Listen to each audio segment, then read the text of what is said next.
Welcome back to Empowerment Radio. And we are talking about lying. And as we all know, we are pretty much all guilty of it. But this is not a lie. The music that you were hearing, and I promised the composer to mention it, it is called Be Water, like the water. And it's done by Redward von Dernberg, a German guy who just reached out and said, hey, can you play this music on your show? And you can find out more about his work at thecaravel.net. The Caravel spelled the CARAVEL.net. It's a great piece, and I know he has more wonderful music pieces out there. And if you are a composer or a musician and you would like to send in some of your music to spread the word, to share it with the listeners, I would love to do that. So please just send it to info@thefearandanxietysolution.com. That's again, info@thefearandanxietysolution.com. Another thing I wanted to mention before we tap and delve back into lying is that today and for all other shows, there will be a special offer for you, the listeners, to join the on-demand video seminar series. Usually it is $325, but if you send an email and you just indicate that you are listening to the show, you will get a special coupon, and it will be through that coupon code only $99 for you. So check it out. It may be exactly what you have been looking for to overcome your fear and anxiety. You can find out more about this program and things I do at thefearandanxietysolution.com. That's all in one word, thefearandanxietysolution.com. So when I asked you before, have you lied today? Some of you may have been blushing, smiling, or just vigorously shaking your heads, lying to yourself while you did it. What did you find out about when those lies happened and why you did lie? Isn't it interesting how sometimes these lies just occur almost automatically? Now, when I looked at my patterns and also the patterns of the people I've been working with about lying, one thing that was striking me really is that there are 3 or 4 things we just do over and over again. Now, of course, there are these really pathological liars, like narcissists or sociopaths that are just lying to benefit themselves, to enrich themselves, to get power, to manipulate, and they don't really have any kind of conscience and they don't feel bad about it because they always tell themselves maybe it's for the greater good, or it's, they're right, or what other lies they are sharing with themselves to not have to feel guilty. But for most of us, there is a little churning in the stomach, or this feeling of guilt that just makes you shrink and at times even have nightmares about it, even if it's just little lies. Just makes you feel a little bit lousier about yourself. And still, there are reasons why mankind has been lying pretty much since the first time they could interact with each other. One of the reasons is to not make people feel bad. Whether we are living in a tribe, in a cave, or in a big cities and are dealing with our neighbors, when we are with our families, there is just, like in my family, this pattern of not wanting to embarrass others, hurt others, or somehow disappoint them. There's a friend of yours coming proudly back with a absolutely this horrible haircut. Well, are you saying, I liked it better before? No, you're smiling and saying, oh, that looks nice.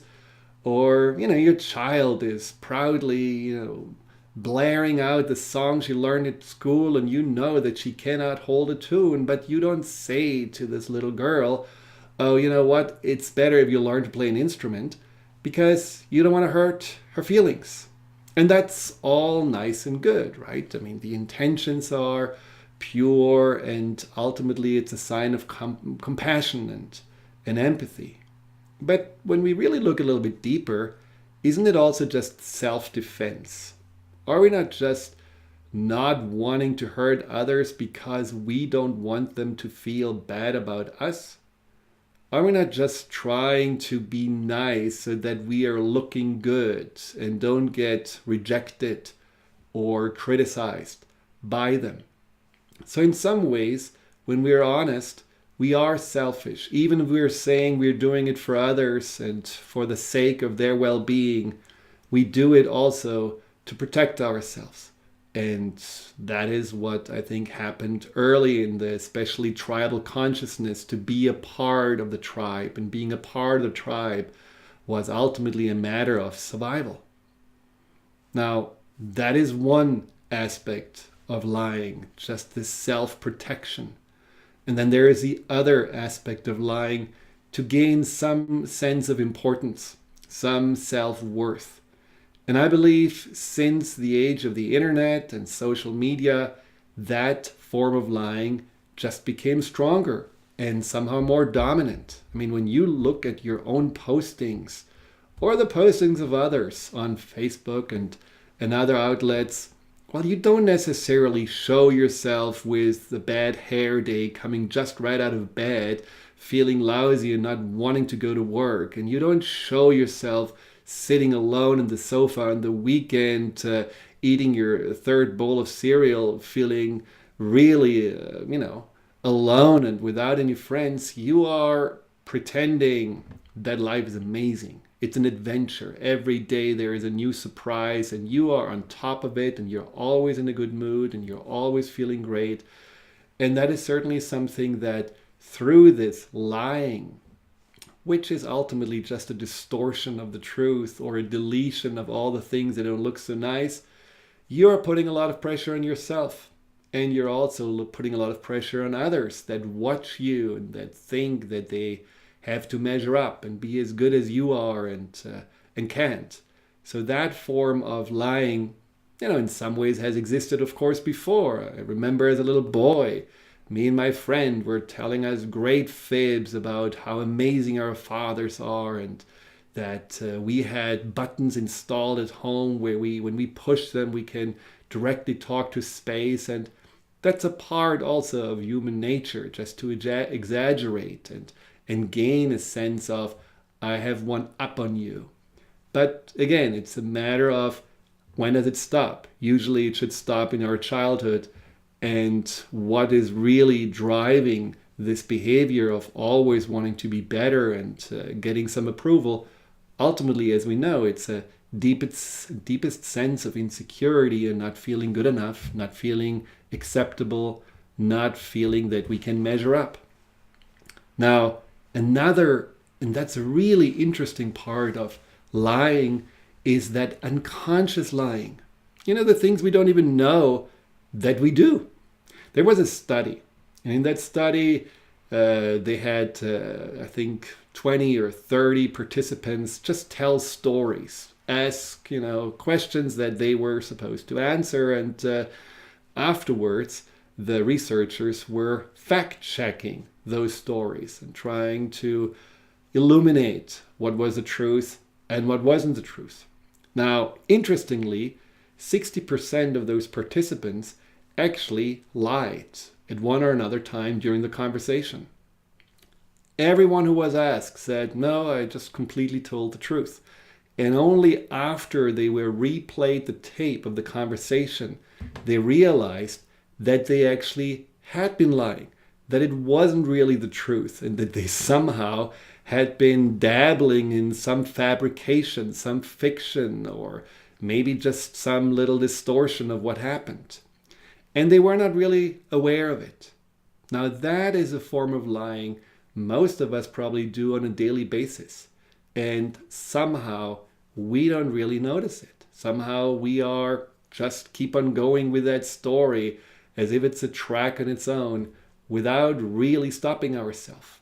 Like George Costanza of Seinfeld said, well, it's not a lie if you believe it's true. Well, in some ways, I think we do this all the time. Now, there are, of course, whether it's a conscious lie, an unconscious lie, whether it's a lie to protect ourselves, to make others feel better, or whether it's a lie to boost our egos. All of this puts us further and further away from the truth, further and further away from that what we know for ourselves is real, feels right, is actually that who we are. And there are the downsides of going more and more into the habit of lying, that we are having a harder and harder time to find this truth. And this is the fourth form of lying that I believe we are really suffering the most from, which is when we are lying to ourselves. What does it mean to lie to ourselves? Well, ultimately, lying to ourselves happens all the time, way more often than we are aware of. One of the things we do when we lie to ourselves is telling ourselves at the beginning of the week, this time I'm going to work out 3 times, and we never go to the gym. That is a lie. Or we are saying we're going to eat healthier, watch less TV, get the chores done, pay the checks, all of those things that we are giving ourselves as a goal, only knowing already that we're probably going to procrastinate, that we probably not follow through, that we're probably going to end up just, again, in the same place that we ended the week before. So there are these lies that, by simply not following through, happen inside of us pretty much every day. But then there are more subtle ways of lying. The ways of lying to ourselves that are almost, again, unconscious. And those are the ways where we are telling ourselves stories about who we are. Like the story of, well, I just am a loser. Or I cannot really get what I want. I'm not really lovable. People don't like me. I don't think I'm good enough. I don't think I measure up.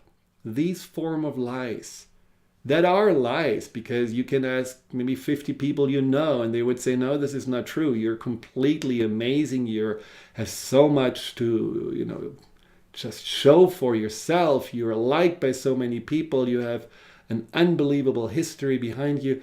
There are a lot of things that would just tell the opposite, the truth. But why is it then that we continue to lie to ourselves? Why is it that we are holding on to those stories that are distorting the truth, creating some smaller, more negative version of who we really are? Well, let's talk more about this when we come back right after the break.